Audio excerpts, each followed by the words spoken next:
de pur. Et le Seigneur nous demande, en tant que ses enfants, de retourner à la connexion avec lui. Quiconque s'approche de Dieu, dit la parole de Dieu, qu'il s'éloigne de l'iniquité. La parole de Dieu dit ça, que quiconque s'approche de Dieu, qu'il s'éloigne de l'iniquité. Pourquoi?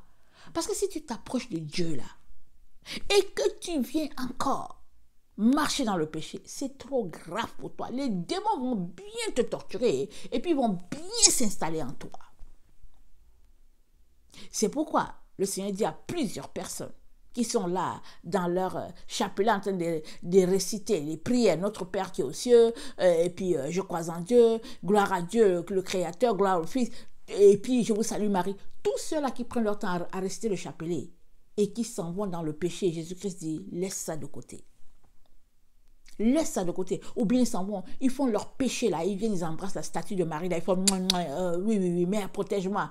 Et pourquoi? Ils prient pour que la mère, leur statue là qu'ils appellent mère, les protège pour qu'ils aillent pécher.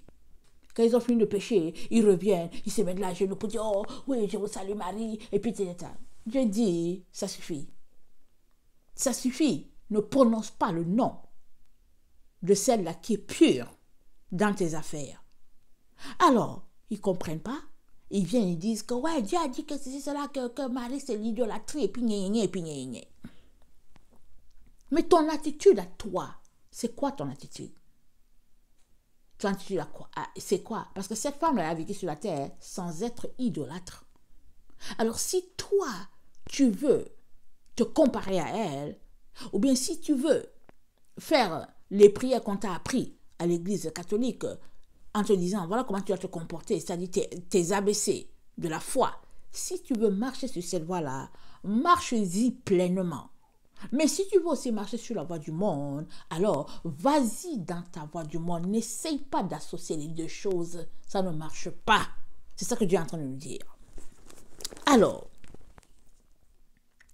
dans Ésaïe 65 où nous sommes, Dieu nous dit qu'il a tendu les bras vers un peuple rebelle. C'est-à-dire, c'est toujours lui qui s'approche d'abord en premier. Et Jacques nous dit, approchez-vous de Dieu et il s'approchera de vous. Mais ce n'est pas parce que c'est nous qui nous approchons en premier. C'est toujours Dieu qui nous cherche. Toujours. Arrête-toi, réfléchis au jour où tu l'as dans ta vie. Et si tu remontes les choses tranquillement, tu te rendras compte qu'au fait, c'est Dieu qui te cherchait. Et que toi, tu as juste connecté. C'est comme tu es là, ton attention est à droite, et tu as l'impression qu'à gauche, il y a quelqu'un qui a le regard fixé sur toi. Et quand tu te tournes, alors tu connectes avec la personne qui te regardait à gauche, mais la personne te regardait depuis longtemps. C'est au fait ça, notre histoire d'amour avec Dieu. C'est Dieu qui a les yeux fixés sur nous. Alors que nous sommes distraits, on fait autre chose. Il est là, il est là, il est là. Finalement, on se rend compte qu'il y a un regard sur nous. Et quand on se tourne, on voit que c'est Dieu qui nous cherchait. Alors, l'apôtre Jacques nous dit, puisque Dieu, il te cherche, il t'a cherché et qu'il t'a trouvé, il te dit, maintenant, approche-toi de lui. Et il s'approchera encore de toi. Il se révélera et tu le découvriras sous un autre angle. Mais si tu ne veux pas changer tes facettes de Dieu, parce que ta chair te conforte très bien dans ce que tu fais, alors Dieu te dit, dans le verset 8, on est dans Ésaïe 65, il dit, ainsi parle l'Éternel, quand il se trouve du jus dans une grappe, on dit, ne la détruis pas, car il y a là une bénédiction. J'agirai de même pour l'amour de mes serviteurs, afin de ne pas tout détruire. Je ferai sortir de Jacob une postérité, et de Juda un héritier de mes montagnes. Mes élus posséderont le pays, et mes serviteurs y habiteront. Le Saron servira de pâturage au menu bétail, et la vallée d'Accor servira de gîte au gros bétail. Pour mon peuple qui m'aura cherché. Voilà. Pour son peuple qui l'aura cherché, voilà ce qu'il nous dit. Il y aura la vallée d'Accor, le gîte pour le gros bétail, et puis le saron pour le petit bétail. Ça dit que Dieu a pourvu. Mais le bétail, c'est quoi? C'est les brebis. Mais pourquoi Dieu parle de brebis ici? Alors qu'il est question de le chercher. Il parle de brebis parce qu'ils sont beaux, les pas de ceux qui annoncent la parole de Dieu. Ils sont beaux sur la montagne, les pas de ceux qui proclament l'évangile de paix. Parce que toi et moi, si Jésus-Christ nous a sauvés, c'est pour qu'on aille sauver les autres personnes. C'est pas pour qu'on les détruise. C'est pas pour qu'on les corrompt par notre religion et puis que finalement, on enlève même la lumière qu'ils ont. Non, Jésus nous a sauvés pour qu'on puisse perpétuer sa gloire sur la terre. Alors, s'il a mis quelqu'un sur ton chemin, c'est pour que tu lui enseignes les oracles de Dieu, que tu enseignes à cette personne la vérité et que par ton canal, cette personne-là puisse devenir chrétienne. Tu n'es pas là pour détruire la vie de quelqu'un. Tu n'es pas là pour faire sortir quelqu'un de la lumière, mais non. Tu es là pour répandre la lumière encore davantage. Et notre Dieu nous dit donc, ceux-là qui le cherchent,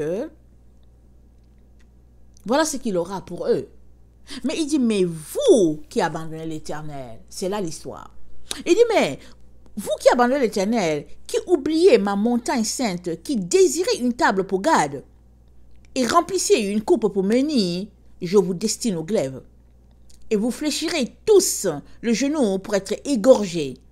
Car j'ai appelé, vous n'avez point répondu. J'ai parlé, vous n'avez point écouté. Mais vous avez fait ce qui est mal à mes yeux, et vous avez choisi ce qui me déplaît. Voilà. Il dit, vous avez choisi ce qui me déplaît. Vous avez fait ce qui est mal à mes yeux. J'ai appelé, vous n'avez pas répondu. J'ai parlé, vous n'avez pas écouté. Si Dieu est Père, là, quand il parle, tu écoutes. Regardons notre vie avec nos propres parents sur la terre. Suppose que ton père est en train de parler, et puis tu fais autre chose. Le temps que tu te rends compte, souvent tu as reçu une gifle. Quand les parents sont d'une sévérité, tu as déjà reçu la gifle. Parce qu'il te parlait, toi tu faisais autre chose. C'est-à-dire quoi? Tu t'en foutais de ce qu'il était en train de faire. Excusez-moi le terme. Alors, Dieu dit, mais moi je parle, mais votre attention ailleurs. Vous ne vous souciez pas de vous arrêter pour savoir qu'est-ce que je suis en train de dire, qu'est-ce que je suis en train de faire. Qu'est-ce que je suis en train de communiquer. Excusez-moi. Et Dieu dit au verset 10, il dit, mais vous qui abandonnez l'Éternel, le verset 11, je vais dire, mais vous qui abandonnez l'Éternel, qui oubliez ma montagne sainte. Voilà, c'est là où je vais en venir. Mais où est la montagne sainte de l'Éternel? Où se trouve-t-elle la montagne sainte? Pourquoi Dieu parle-t-il de sa montagne sainte? Alors que quand Jésus-Christ parlait avec la femme samaritaine, elle a dit, mais est-ce que c'est sur cette montagne qu'il faut aller?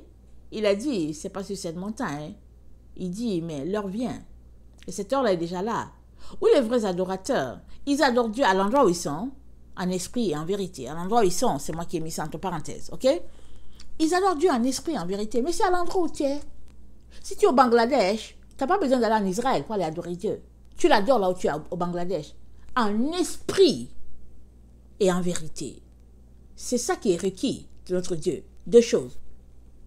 En esprit, pas dans la chair. En vérité, pas dans le mensonge. Voilà les deux choses qui sont requises. Alors, regardons un peu Ézéchiel 28. On va regarder, on va lire certains passages qui renvoient à la montagne de l'Éternel. Alors, Ézéchiel 28. Le verset 13, ça nous dit ceci.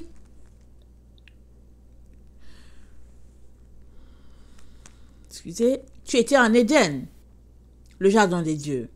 Tu étais couvert de toute espèce de pierres précieuses, de sardoine de topaze, de diamants de chrysolite, d'onyx de jaspe, de saphir et d'escarboucle, d'émeraude et d'or. Les tambourins et les flûtes étaient à ton service, préparés pour le jour où tu fus créé.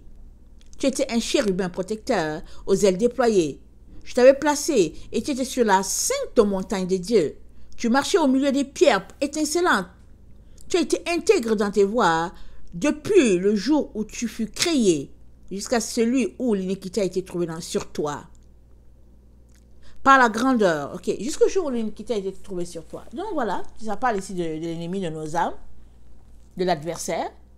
Il était à la montagne sainte de l'Éternel, couvert de pierres précieuses. Voilà la gloire qui était la sienne, dans la présence de Dieu.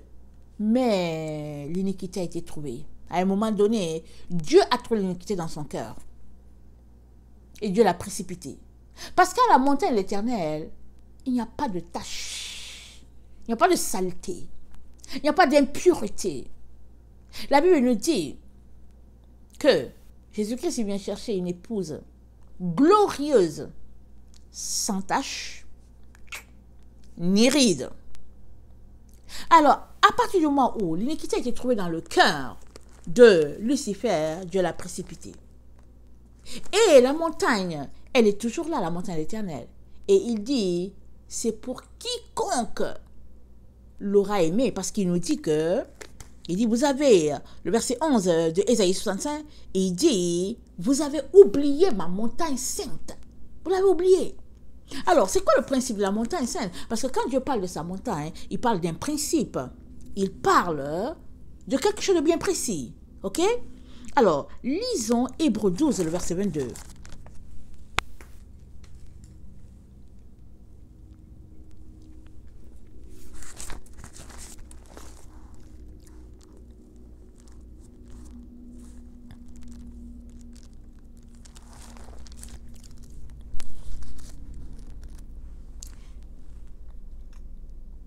Mais vous vous êtes approchés de la montagne de Sion, de la cité du Dieu vivant, la Jérusalem céleste, des myriades qui forment le cœur des anges, de l'assemblée des premiers-nés inscrits dans les cieux, du juge qui est le Dieu de tous, des esprits des justes parvenus à la perfection.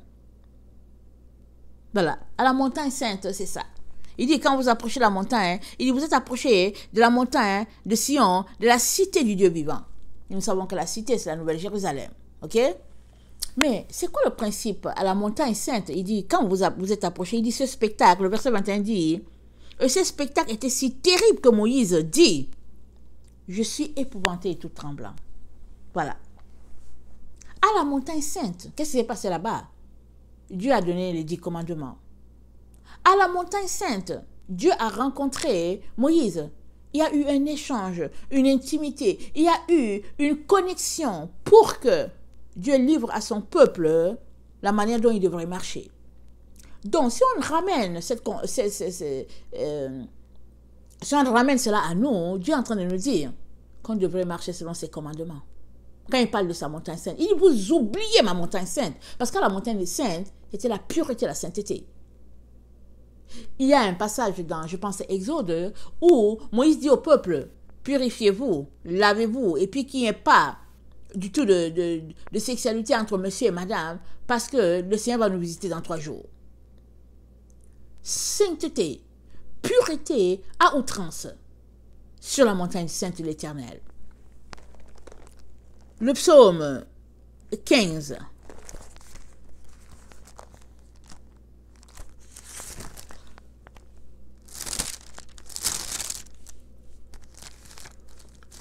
Excusez-moi. Ô Éternel, qui séjournera dans ta tente? Qui demeurera sur ta montagne sainte? Celui qui marche dans l'intégrité, qui pratique la justice et qui dit la vérité selon son cœur. Il ne calomnie point avec sa langue, il ne fait point de mal à son semblable, et il ne jette point l'opprobre sur son prochain. Il regarde avec dédain celui qui est méprisable, mais il honore ceux qui craignent l'Éternel. Il ne se rétracte point s'il fait un serment à son préjudice. Il n'exige point d'intérêt de son argent, et il n'accepte point de don contre l'innocent. Celui qui se conduit ainsi ne chancelle jamais. Il ne chancelle jamais. Pourquoi? Parce qu'il se comporte comment les principes, il se comporte selon les principes de la montagne, sainte et l'Éternel. Daniel 9. On va parcourir certains passages, ok? Pour regarder, quand Dieu parle de sa montagne sainte, de quoi il parle. Daniel 9, le verset 16, il dit ceci, notre frère Daniel, il dit ceci. Seigneur, selon ta grande miséricorde, que ta colère et ta fureur se détournent de ta ville de Jérusalem, de ta montagne sainte. Car, à cause de nos péchés et des iniquités de nos pères, Jérusalem et ton peuple sont en opprobre à tout ce qui nous entoure. Voilà, quand Dieu parle de sa montagne sainte, il parle des commandements, amen, de la pureté, les principes de vie qu'il a remis à Moïse pour le peuple, mais il parle aussi de Jérusalem. Amen, il parle de Jérusalem. La ville, cette cité, cet endroit où Dieu vient régner. Amen. C'est la Sion, c'est un site que David a acheté et finalement Dieu a dit ce sera ma demeure éternelle. Alors, Joël 3.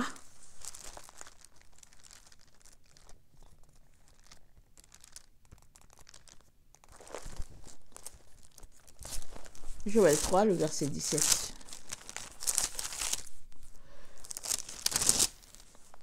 Ça dit ceci. Et vous saurez que je suis l'Éternel, votre Dieu, résidant à Sion, ma sainte montagne. Jérusalem sera sainte et les étrangers n'y passeront plus. Voilà. Pour le moment, on est mélangé là sur la terre. Alors, chacun fait ce qu'il veut et puis on se retrouve dans l'église. L'autre dit, je suis enfant de Dieu. Chacun dit, il est enfant de Dieu. Tout le monde.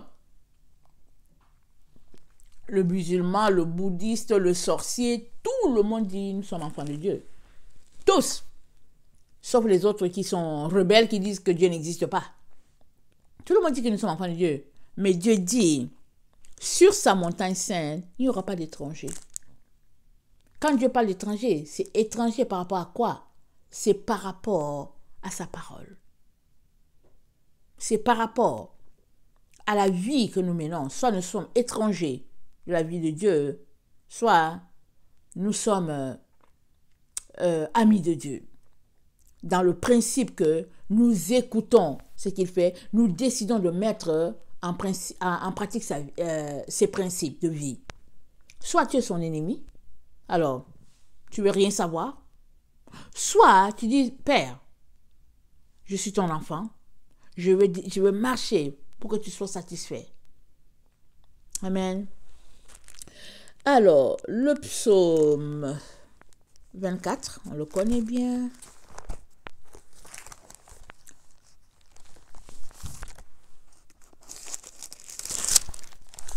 Après, on va lire le psaume. Excusez-moi. Ah, ça fait du bien de bâiller. Le psaume 24, ça dit ceci.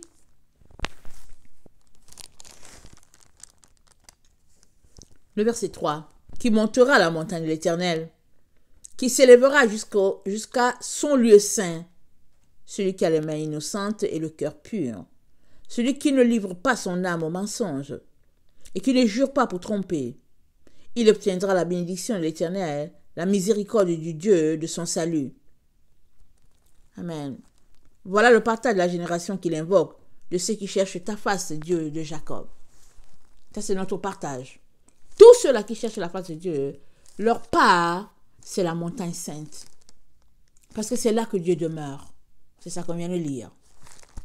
Psaume 132, le verset 13. Notre Dieu dit ceci. Oui, l'Éternel a choisi Sion. Il l'a désiré pour sa demeure.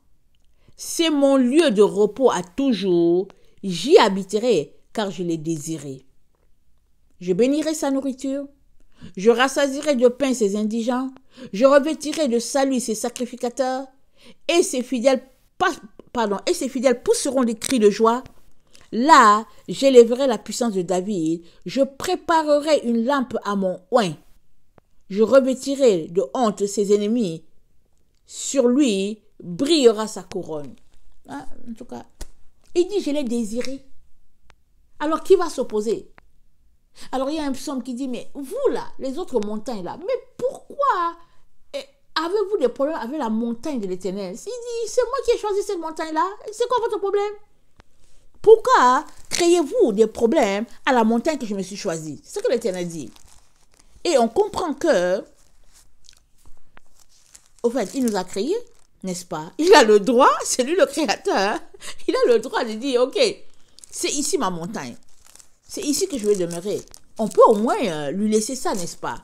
Puisque il nous a créés, alors il a le droit de mettre de côté un espace pour lui. Et puis c'est normal. Alors, on va regarder Zacharie. Je passe un peu en revue, n'est-ce pas? Zacharie 6. Zacharie 6.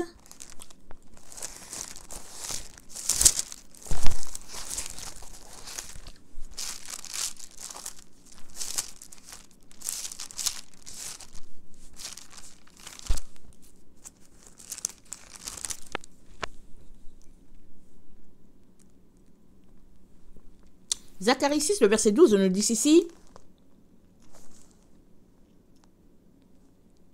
tu diras, ainsi parle l'Éternel des armées. Voici un homme dont le nom est Germe, germera dans son lieu et bâtira le temple de l'Éternel. Il bâtira le temple de l'Éternel, il portera les insignes de la majesté, il s'assiera et dominera sur son trône. Il sera sacrificateur sur son trône et une parfaite union régnera entre l'un et l'autre. Alors, Dieu nous dit, un homme dont le nom est Germe germera dans son lieu et bâtira le temple de l'Éternel. Donc, la montagne de l'Éternel, c'est le temple de l'Éternel. La montagne de l'Éternel, c'est aussi un temple. C'est l'endroit où c'est pur. Or, le temple, c'est qui? C'est toi et moi, nous sommes le temple du Dieu vivant. Il dit, ne sais-tu pas que tu es le temple? Tu es le temple du Saint-Esprit. 1 Corinthiens 6, je pense à partir du verset peut-être 17, peut-être 19, autour de là. Et Dieu dit, le temple du Saint-Esprit, c'est ça sa montagne sainte. Alors, il est très important que toi, tu te regardes pour savoir si tu es vraiment sainte du degré attendu par Dieu.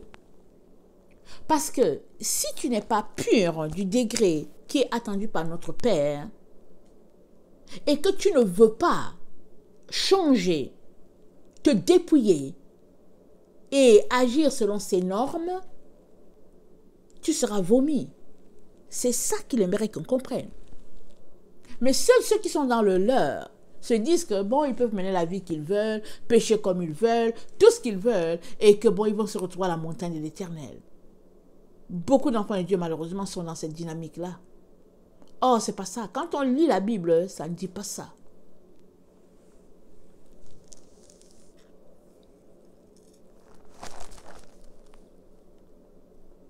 Michée 4.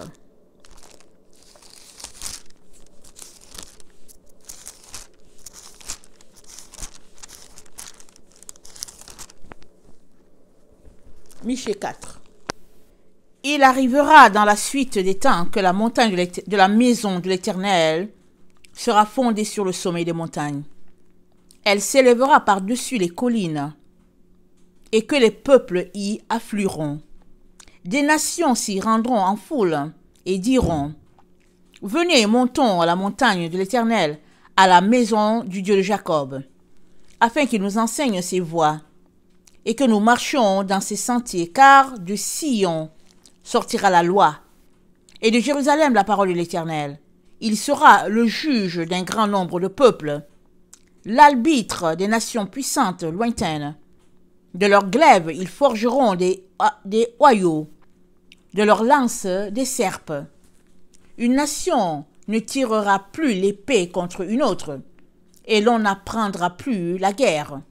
Ils habiteront chacun sous sa vigne et sous son figuier, et il n'y aura personne pour les troubler, car la bouche de l'Éternel des armées a parlé.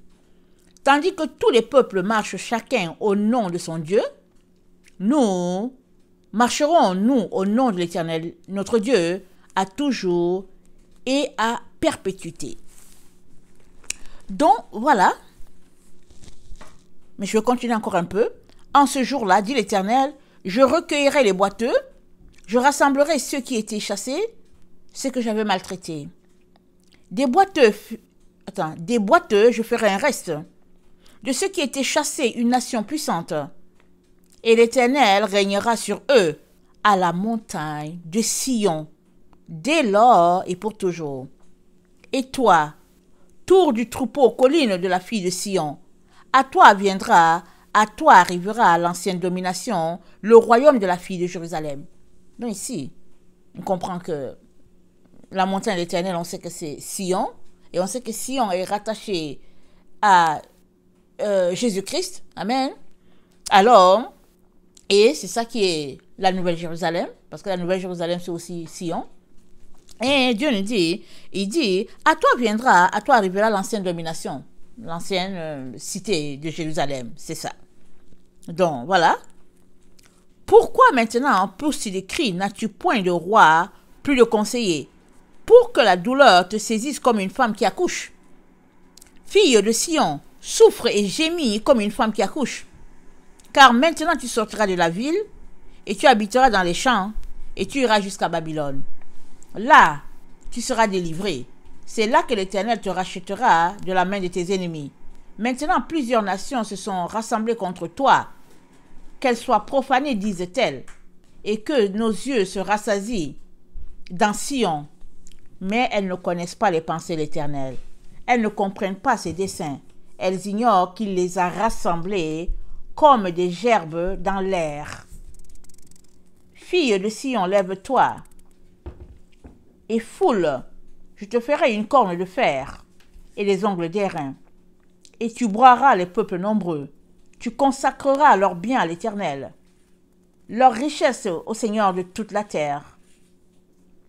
Alors, voilà, la montagne de l'Éternel, c'est la cité de Dieu. Et on sait que la montagne de l'Éternel aussi, c'est la Nouvelle Jérusalem. Apocalypse 21 en parle. Et pour arriver à cette montagne, on a besoin de pureté. Dieu a déjà décrit. Ça dit qu'il ne change pas ce qu'il a décidé. C'est déjà là. Et il nous dit, qui montera la montagne de l'Éternel? Il dit, celui-là qui a les mains pures. Ça veut dire quoi pour toi et moi? Ça veut dire que là où nous sommes là, il faut qu'on se purifie si on veut arriver à la montagne de l'Éternel. Maintenant, comme ce n'est pas nous qui gérons le temps, mais que c'est notre Dieu, on devrait ne pas traîner. Plusieurs se disent que bon, ils sont maîtres du temps, que bon, mais au fait, ce n'est pas maintenant, et puis bon. Mais même si ce n'est pas maintenant, si tu meurs aujourd'hui, où est-ce que tu vas aller? Parce qu'il n'est pas question de se préparer juste pour la venue du Seigneur. Il faut se préparer pour être dans la présence de Dieu, c'est tout. Alors, il y en a qui disent que non, mais au fait, moi, en tout cas, mon esprit ne me reproche rien. D'accord, ça ne te reproche rien par rapport à la vie que tu mènes, par rapport au monde dans lequel tu évolues. Mais si tu prenais la Bible là et que tu la lisais, est-ce que tu serais, ou bien ton esprit serait en accord avec tout ce qui se passe? Est-ce que c'est ça?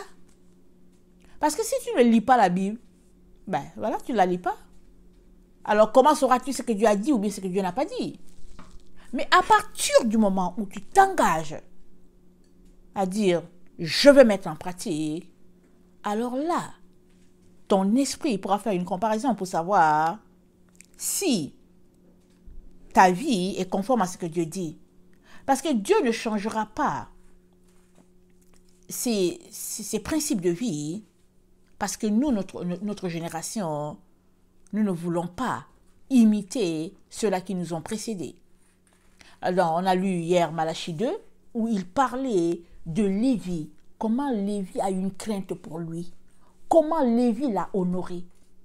Lévi a tremblé devant sa parole. Parce que la bouche du sacrificateur doit garder la science. Il nous a parlé dans Malachie. Mais nous, notre génération, en tout cas, on a tout fait sauter. Hein. Tout fait sauter les balises. On a sauté.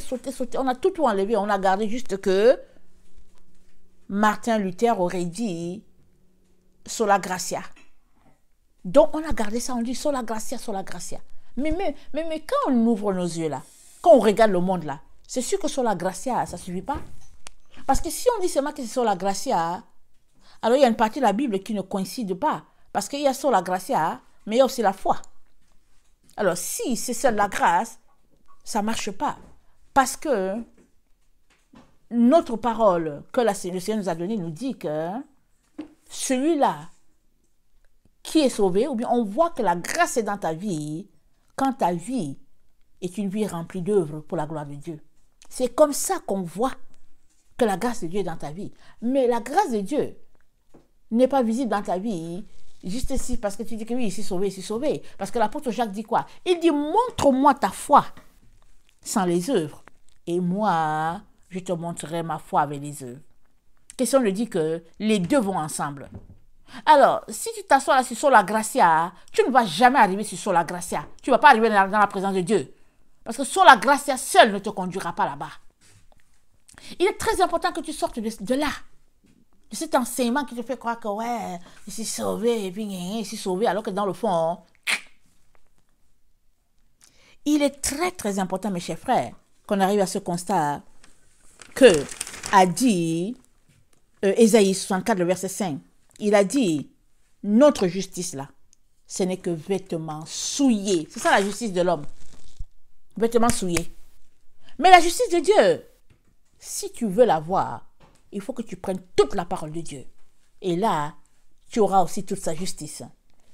Je terminerai en lisant le psaume 87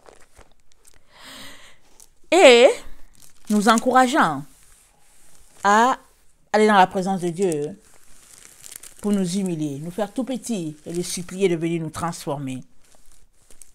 Alors, le psaume 87, des fils de Corée, psaume cantique. Elle est fondée sur les montagnes saintes.